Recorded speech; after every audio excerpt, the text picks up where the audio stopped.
Monday Live on all about RESPs, a great investment vehicle that any parent, grandparent, aunt, or uncle can use to set their children up for success. So this is week 5. So if you are new to the series, go on and check out week 1 to 4, where I go over the basics about the different types of accounts, the different types of investments, and also talk about the different funding that you get based on where you live, the provinces and provincial funding and federal funding. So go on and check out all of those videos. Today I'm talking about what if.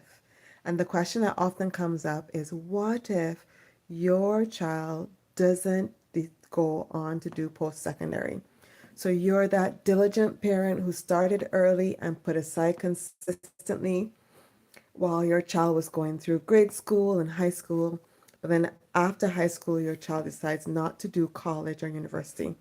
First of all, remember that the RESP can stay open for up to 35 years.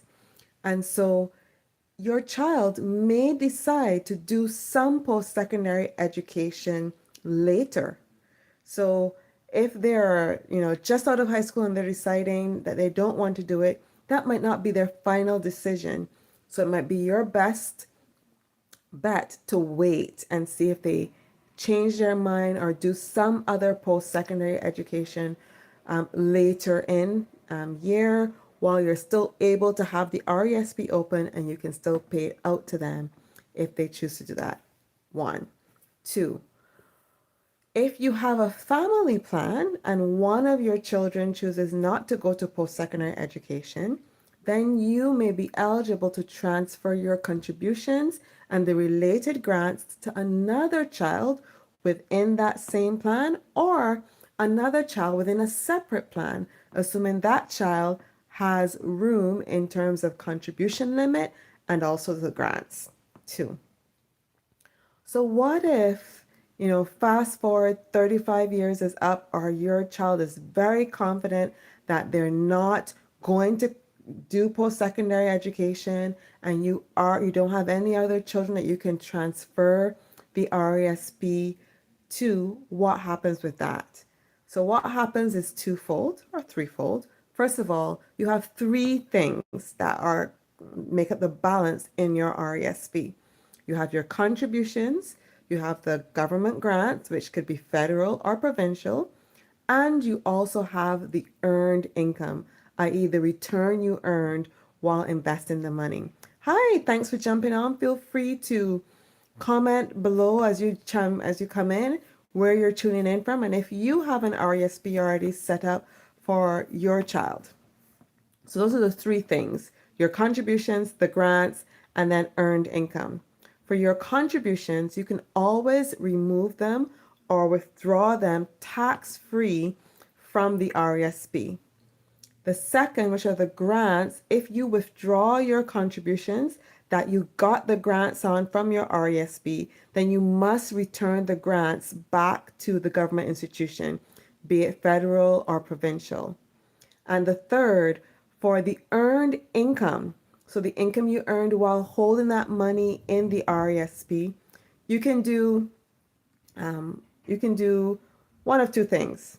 First of all, you can withdraw the money and pay taxes on it plus a penalty, which is 20%. So that's a hefty penalty. 2, you can transfer the accumulated income from the RESP to your RRSP, assuming you have room, and that allows you to skip paying your marginal tax rate and paying that penalty of 20%. Hello, nice to see you. All right. And those are the 2 options you have for the earned income. So those are the 3 things. Bottom line is, if your child is just fresh out of high school, I would say hold on and wait. You never know if that child is going to do post-secondary education later on, and the RESP, as I said, can be open for up to 35 years. And again, With post-secondary education, it could be a college program, it could be a short-term university program. Any kind of program like that would be eligible, assuming the Canadian institution is eligible. So I'm just checking the comments here. What are we doing today? We are talking about RESPs, which are registered education savings plans that we here in Canada can open up for our children, our nieces, our nephews, to save for their post-secondary education. This is week 5 of my series that I do every Monday night about RESPs. So if you're just tuning in for today's session, go back and watch the other 4 sessions. All right. I'm going to keep this session short today because just focusing on what if questions as we get into the tail end of this series. So tune in next week, Monday, where I answer another of the often questions about what if or what to do if this happens. And if you have any particular questions I haven't answered as yet, but you'd love to hear me discuss on my following sessions, please feel free to comment either in the live chat or in the comments if you're watching this video on replay. Thanks for watching, and I'll see you next Monday.